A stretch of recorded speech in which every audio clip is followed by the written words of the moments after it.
Welcome to the Expert Series, where we explore the cutting-edge issues shaping national security and defense.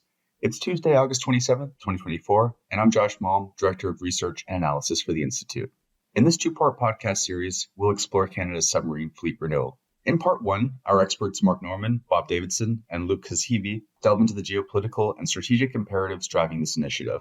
They discuss the significance of submarines in maintaining Canada's maritime sovereignty, particularly in the context of increasing global activity in the Arctic and threats from nations like Russia and China. They'll also highlight how Canada's vast coastlines and the changing security environment necessitate a modernized submarine fleet to ensure effective underwater surveillance and deterrence. In part two next week, we will address procurement challenges, the complexities involved in acquiring the new fleet, and the associated issues of recruitment and retention in the Navy. We'll also cover design considerations and the technological and capability requirements essential for meeting Canada's future defense needs. To kick off this discussion, we spoke with Mark Norman, who places Canada's current submarine capabilities within a historical framework. A 39-year veteran of uniformed service to Canada, Mark Norman retired from the Royal Canadian Navy and the rank of Vice Admiral in 2019. Norman rose through the ranks to be the Vice Chief of Defence Staff, the second highest appointment in the Canadian Armed Forces. This is the Expert Series.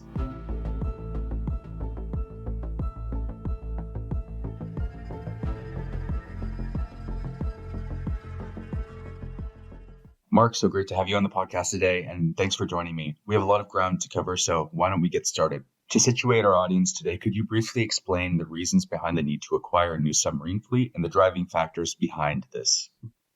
Well, let's put the current capability in the historic context. So it was about 100 and some years ago that the government of British Columbia decided that they needed some submarines, and they bought some used submarines from the United States, known as CC-1 and CC-2. And this is important because the Canadian Submarine Service is celebrating a bit of a centennial coming up. So 2025, I believe. And if I get that wrong, I'm going to be ridiculed for a long time. But the point being that's the context. And so there is some not so subtle irony in the fact that the first submarines owned and operated by Canada were owned and operated by one of the provinces who recognized the need, even though the federal government of the day didn't. So there's a reluctance, if you will, an underlying reluctance, which, to be honest, has been a recurring theme through the life of the Canadian Submarine Service. So at the moment, here we are in 2024. Canada is the proud owners of 4 used British submarines, formerly known as the Upholder class. They were built in the mid to late 80s. And they were brought into service by the Royal Navy as an intended complement to their nuclear submarine fleet. Decision was made for the Royal Navy to go all nuclear, and therefore these submarines, which were relatively new at the time of the decision, were then declared surplus. They sat for a long time. One could argue the better part of a decade. If it wasn't quite 10 years, it was damn close to it, in a state of storage and disrepair that was unhelpful. Canada basically bumbled its way through a series of political discussions that got us to finally a decision in the sort of mid-90s. And the whole notion was that Canada would be the preferred customer of these submarines. It was not a sham. It was not the classic used car sales that it's been characterized. It was as much Canada's fault as anything else that these submarines were allowed to basically sit and rot for the time that they were. We took them into service. We've been trying to operate them now for the better part of 20 years, and we have not had great success. And there's a variety of reasons for that I can discuss. But fundamentally, we have 4 submarines of a class that in its day was arguably one of the best conventionally powered submarines available in the world.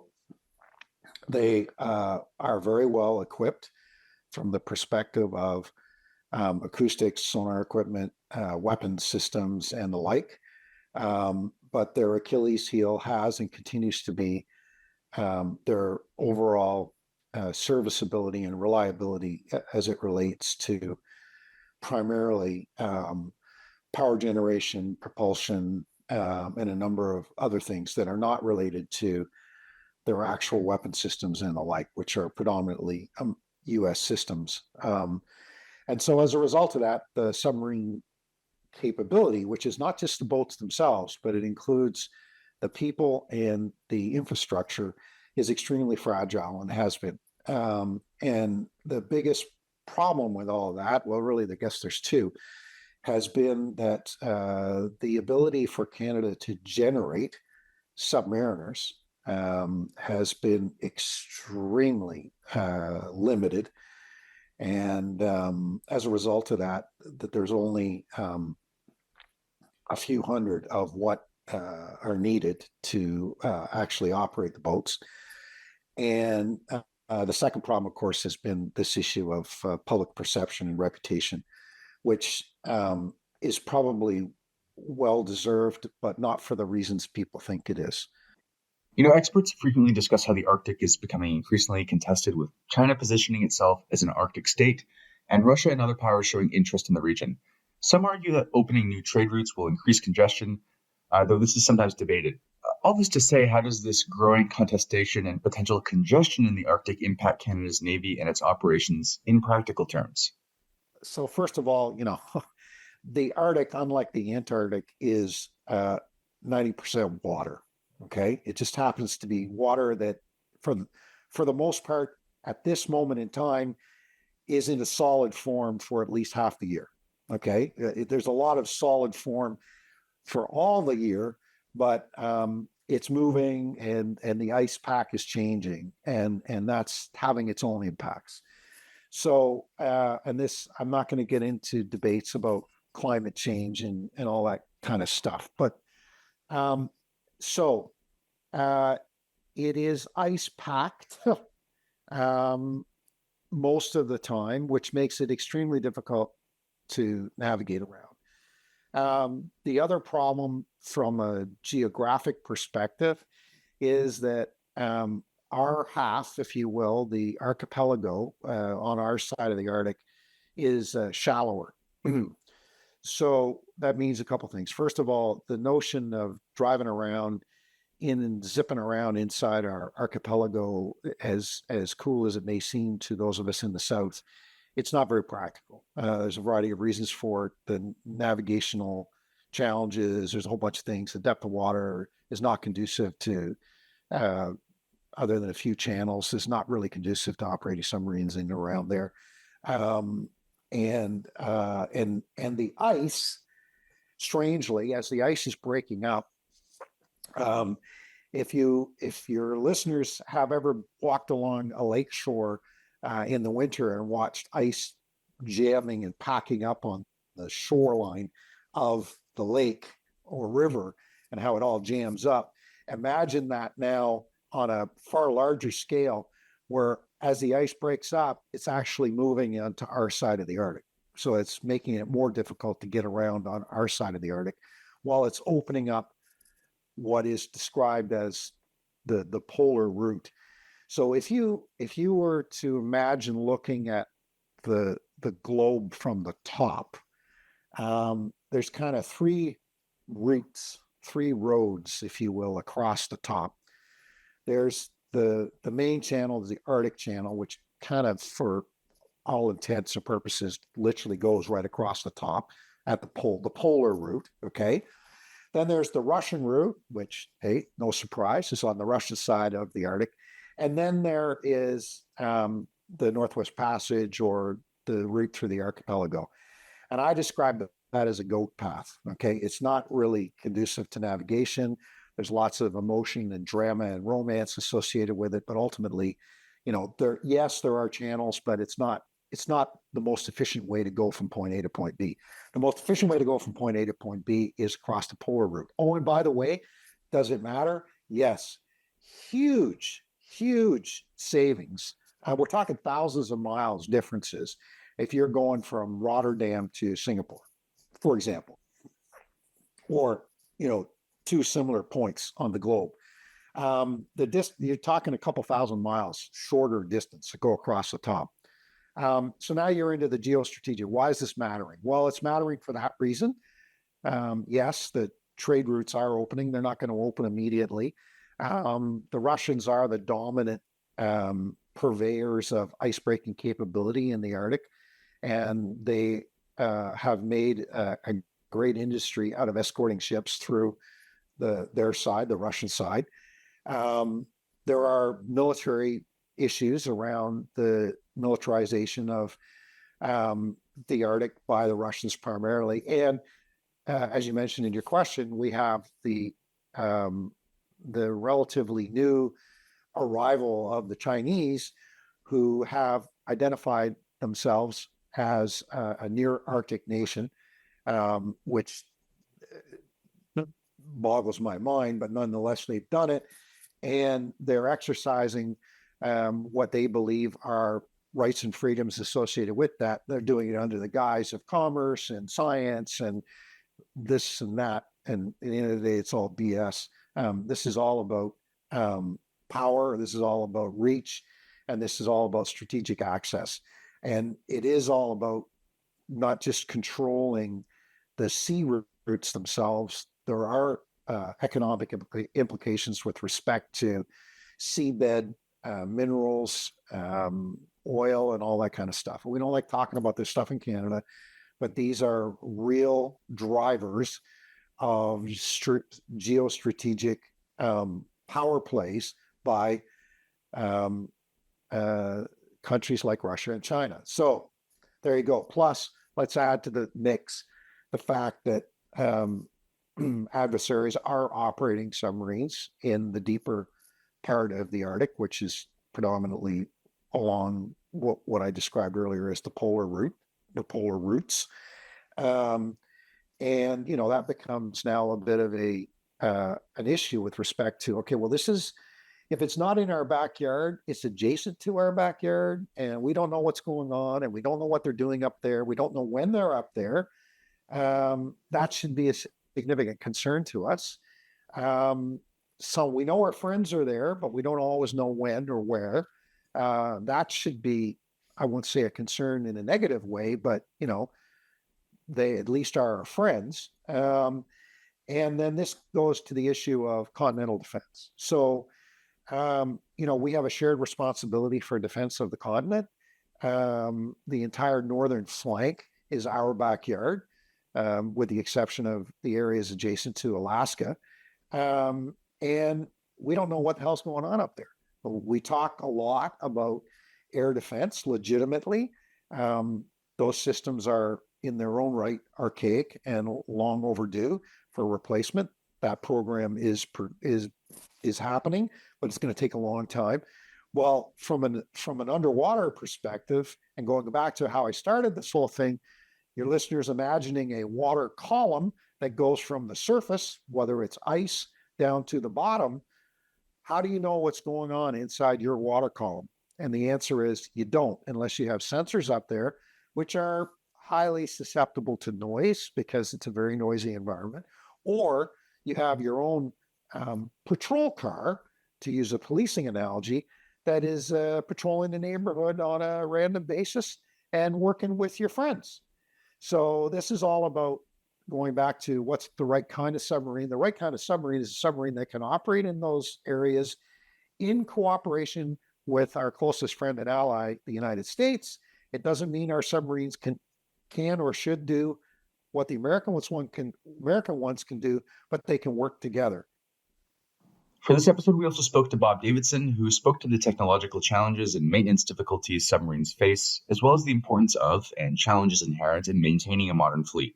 A Vice Admiral, Bob Davidson sits on the CDAI Institute's board of directors. Bob joined the Canadian Armed Forces in 1977 as an ordinary seaman while attending university. He was selected for officer training in 1978 and subsequently served in various training ships and establishments on the east and west coasts. Submarine seagoing appointments include 3 years on exchange with the Royal Navy and 18 months commanding the sea training group for the Australian Submarine Squadron. So, Bob, how might the obsolescence of the Victoria-class submarines and the growing ambitions of Russia and China in the Arctic underscore the urgency for Canada to modernize its submarine fleet? Well, there's a couple of issues of concern here. One is we have to remember that the Victoria class is a submarine designed in the 1980s. So it's technologically, the Navy has worked hard to try and update it, but it's old technology. So we have to remember that particular aspect. The second thing we have to remember with the Victoria class is because it's an orphan class, if you will, there are only 4 of them, nobody else built them. There's a supply chain challenges associated with the boat as well. And that combined with, I think everybody knows most of the history of how the submarines have evolved, but all of that lends itself towards, now that we're getting late in their life, the challenge of maintaining them is getting more and more difficult.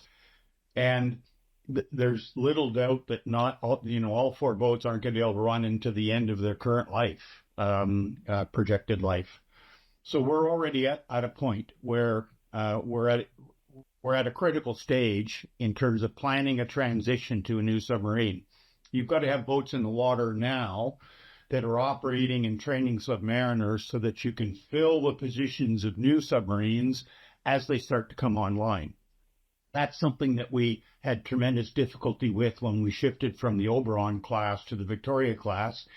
And, having learned that problem the hard way, we don't want to recreate it going forward. And so it's critical that we have a plan in place to transition to a new submarine. And I think, current projections are, that we would want a submarine in the water by the middle to late 30s. I think that's actually wrong. We need a submarine sooner than that, a new submarine sooner than that. And we need to look hard at how we can deliver a submarine sooner than that if it's possible. And I do believe it is possible. So that's the first thing. The second thing I want to say more generally about ambitions related to, of course, Russia, China, and other risks and the long coastline, and a desire to maintain sovereignty in the Arctic. We need to remember that a submarine is a strategic platform. So it's very different from a ship that's a tactical platform, if you will. What makes a submarine a strategic platform is when you put it into the mix, it dramatically affects how any opposition will respond. When you have the ability to put a submarine undetectable in Canadian waters, or for that matter, anywhere we wanted to put a submarine, it has a dynamic shift change, or creates a dynamic shift change in how the opposition has to approach the problem. They don't know where the submarine is. They have to apply significant assets to try and find it if they want to operate in that area. And so it becomes an area denial, to use that terminology, platform. It can actually prevent an opposition force from entering an area in times of conflict, because it combines undetectability or enormous stealth with lethality with the weapon systems that it has. And so an opposition force has to really seriously consider it. And that is what makes it a strategic platform. It's also a strategic platform because if you're pushing it into somebody else's waters, in combination with special operations forces, in combination with perhaps subsurface to land attack capability with whatever missile system or weapon system we might put on it, again, it now can change how things are taking place on the shore. And so it has another strategic effect there. So all of those things lend towards us wanting desperately, I think, as a nation, to retain a submarine capability, to actually get a more capable submarine, and to actually have more platforms than we have struggled with through the Victoria class. Well, thanks for that scene setter, Bob. I think that's very helpful for our audience. And you mentioned some of the capability requirements just now, which, to remind our listeners, are intended to be stealth, lethality, persistence, and Arctic deployability. I'm wondering if you might be able to get into the nitty-gritty a bit and comment on what kinds of technologies or capabilities might be needed to fit some of these criteria. Well, obviously, you want the platform to be as stealthy as possible. That's the success of a submarine, its key characteristic. And so air-independent propulsion is a key aspect of that. You want to be able to put in some kind of a system that allows the submarine to dramatically decrease its indiscretion rate. What I mean by indiscretion rate is, if it's a classic diesel-electric submarine, every time it snorts, it has to put masts, and out of the water, it has to, to take air down to run an internal combustion engine. It also, needs to sometimes put a mast up for communications, but also, when you're running diesel and other kinds of equipment like that, you're increasing the noise output from the submarine. And so we call those indiscretions, if you will, that can be detectable by the opposition. So you want to dramatically decrease the indiscretion rate of the submarine and air-independent propulsion.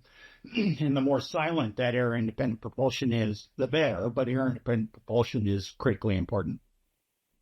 That air-independent propulsion is also what will give the submarine the capacity to go under ice for periods of time. There are ways to achieve that or extend that capability through new battery technology that's available there that can dramatically increase the amount of capacity that you can just charge up your battery for. But then if you're also using something like fuel cells or closed cycle systems with oxygen, stored oxygen on board, these are all ways that you can create that kind of capability so that you can go under the Arctic. And interestingly, the Portuguese just did something recently with a small diesel electric submarine, and that tends to show you that there's some interesting things you can do even with a small diesel electric submarine. And I think we're looking at something certainly larger than that. So that comes to the question of size. So, we want a reasonable size. I think around 3,000 tons is essentially the minimum. You want that for a number of reasons. One is the ability to store oxygen inside the platform, which gives you your air-independent propulsion, or hydrogen as well, if that's the air-independent propulsion system you're using. So space or volume of the submarine is important. Also, habitability. We eventually want to recruit people to these submarines, and so we want a submarine that's habitable and comfortable for extended periods of time. We need to be able to transition from our primary ports on the east and west coast, so Halifax and Victoria, and be able to reach the areas that we would want to operate, be it in the Arctic or in the South China Sea, or off the coasts, or in the Mediterranean, or northern approaches. Whatever the threat is, we need capability to get there. And so there's a minimum range requirement that I think the Navy will specify as being required. And then once you get on station, you need some persistence. You need to be able to stay there for an extended period of time, or at least enough of a time to really make it worth all of the transit to and from that location, if we're not close to where we want to deploy the submarine.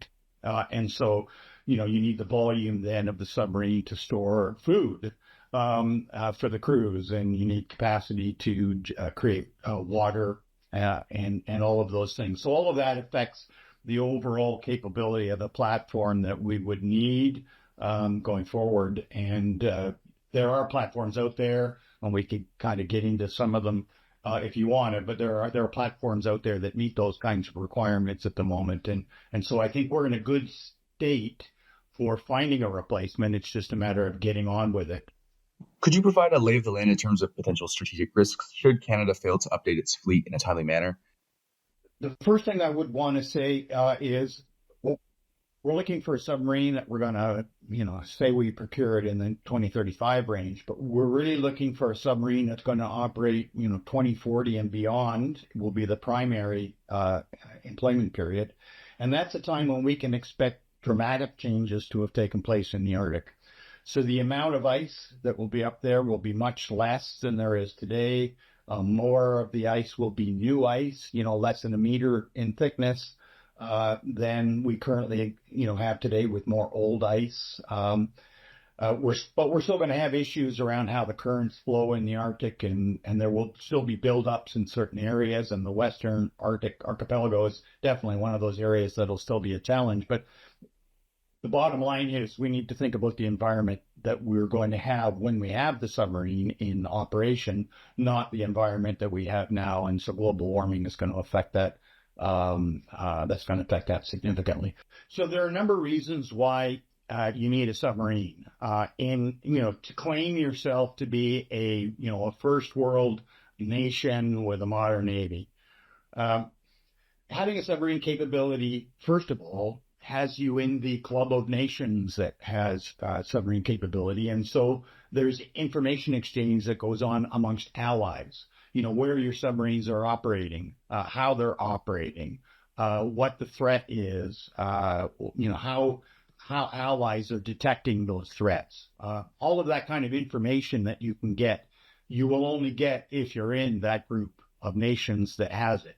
And if we claim to be in, I think we are, a first world nation maritime capability, we have to be a member of that club. We also, when you've got that submarine capability, you're then producing a mindset, not just amongst your submariners, but amongst the whole cross section of the Navy, of a much broader understanding of anti-submarine warfare, and if the submarine brings other capabilities to bear, like special operations forces and land attack capabilities, how all of that plays together, we're going to produce more effective leaders. And as a nation that generally aspires to lead international operations, not just follow all the time, developing those capabilities also requires the submarine. But then to go back to the first comments I made about the submarine being a strategic platform, if you don't have that strategic platform, people don't worry about you. If they can just use a satellite to see where your frigates are, they can pretty freely enter your water space without being worried about being detected. I mean, you may have some bottom arrays and fixed systems to try and detect, but if there's no possibility of you reacting to something that you detect without a frigate or an airplane nearby, that becomes a bit of a challenge. So that whole aspect of how a submarine is incorporated into a layered defense for your continental defense, how a submarine is a key part of the tactical thinking, and then the area denial capability that a submarine brings. All of those things weigh significantly on the strategic effect you get out of a submarine, that makes your likely or potential opponents think twice before they operate in your waters. So I think it's absolutely critical that we continue to have that capability in the country, and to refine and expand that capability by adding some additional technologies that are available today that we couldn't backfit in even into the Victoria class.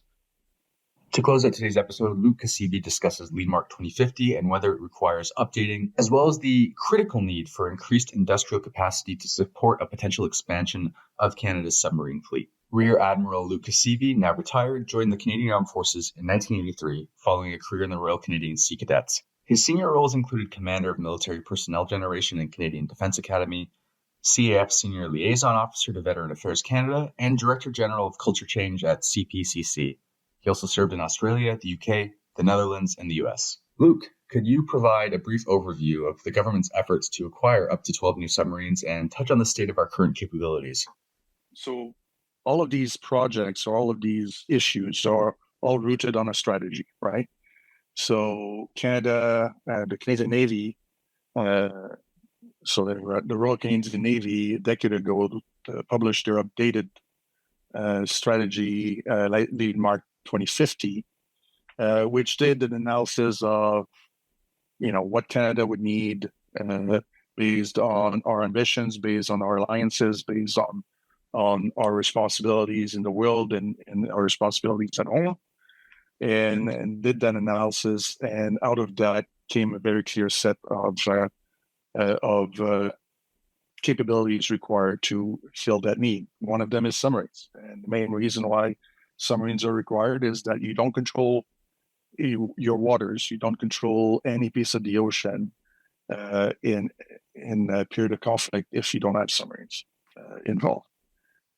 Submarines are inherently a significant deterrent force because they are silent, they're unseen, and they truly have a deep effect on an adversary's decision making and where they dispose their force, what they do with their force, because of the risk associated with losing platforms because of the submarine being present or being counter-detected and observed. So those are all factors that come into why submarines are important. We have large oceans. We have very important sea lines of communications for global trade, as well as other assets of important like underwater networks for communication and the likes that require the ability to really control those spaces of water domestically. So it all lines up that the submarine is part of that equation and an appropriate fleet mix. So what does it mean for the Victoria class? Well, we acquired the Victoria class at the end of the last century after some debate and with a great deal of challenges. As we said at the time, it was a capability extension. It was not the submarine we wanted, but it was the submarine we could afford to keep the capability alive. And it is time, based on its age and based on our need, to look at replacing. And, you could argue we should have started that process a little earlier, but I think for the same reason that we may consider that our strategy, the naval strategy, needs to be relooked at and modernized, is our other capability replacement have not delivered on the timelines that we expected. So the submarine replacement has been squeezed to the right because of joint support ship replacement, the delays in the frigate replacement with the Canadian surface combatant. So all of these pieces in the context of what we do kind of have an effect on each other. You mentioned Lead Mark 2050. Does the strategy need updating, or do you see it as still being relevant? Well, I think any strategy has two elements. There's elements that sustain the passage of time because they're marked on the very grand strategic principles that underline what you do. But events and the place, some of the underlying basis of your analysis sometimes evolve. So I think there's a lot in Lead Mark 2050 that is still relevant today and are the foundation of how we would look at the future. But I think there's a number of elements that would bring some consideration into strategizing, pun intended, but to reconsider some of the piece. And in there, I think we're considering how technology development has accelerated, how Russia and China have become much more assertive, a lot quicker than probably a lot expected a decade ago.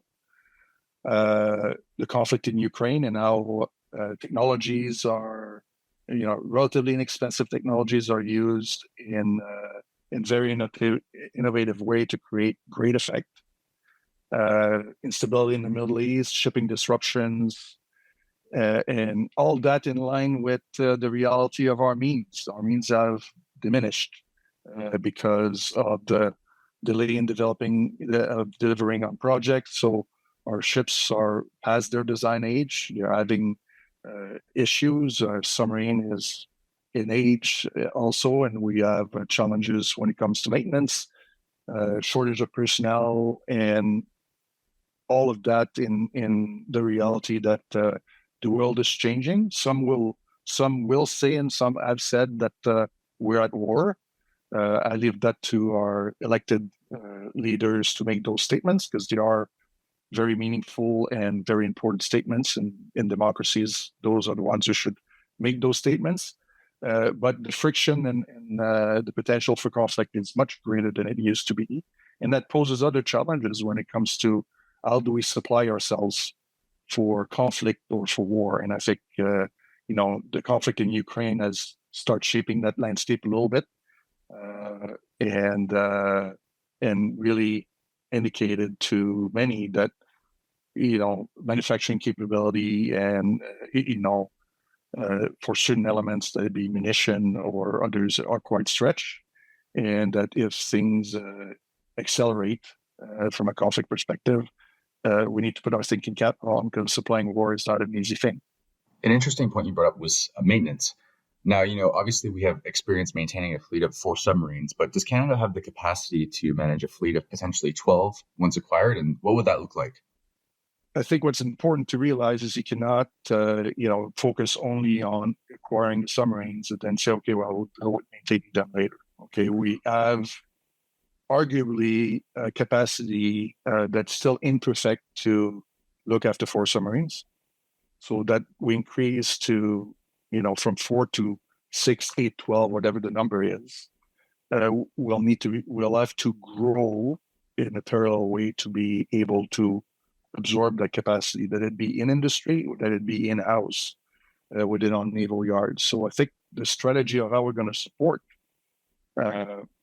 these submarines and what industrial relationship we want to have and maintain to be able to deliver on that is absolutely critical, and should be, and I know it's the folks are thinking about it, and it's going to be part of the fulsome analysis when it comes to the project to replace that capability. But, so we have challenge now. I think we still challenge with how do we build the industrial capacity to be able to support what we have today. We need to continue to support what we have today, do it better, and increase capacity to deal with the next generation of submarines. So it will require some investment. It will require partnering with industry. It will require having healthy relationship with industry, so that we can move this really strategic national capability to a solid footing, and that we are in a position where availability of platform in the future to the government of Canada and the Navy is robust, right? So those are all things that I'm sure are top of mind for the Admiral and the project team as they start looking and moving this thing forward. If I would kind of wrap up a few things here, would be first to make sure we don't jump to conclusions right away into what's the right solution for acquisition. We're going to have a project team. They're going to go, they are already existing. The whole machinery of procurement will get behind it. We need to make sure we get the requirements right, and that what we acquire for our submariners and for the country are the submarine with the capability the country needs, and that it can deliver on its mission and operate with its allies going forward. So I think that's one piece. There's a lot of discussion around that will happen over time as to, military off the shelf. What does it mean? What does it mean operating in the Arctic? All of these pieces, and they become important. And I think we need to spend time and make sure that we've truly reflected on our past experience in the transition from the Oberon to the Victoria class, and set conditions for success so that we don't repeat history. I think that's critical to getting to the right space, and part of that is, driving the need to invest in the industrial base so that we're able to support an extended fleet in a much more mature way than we've been able to do so far with the Victoria class, for example.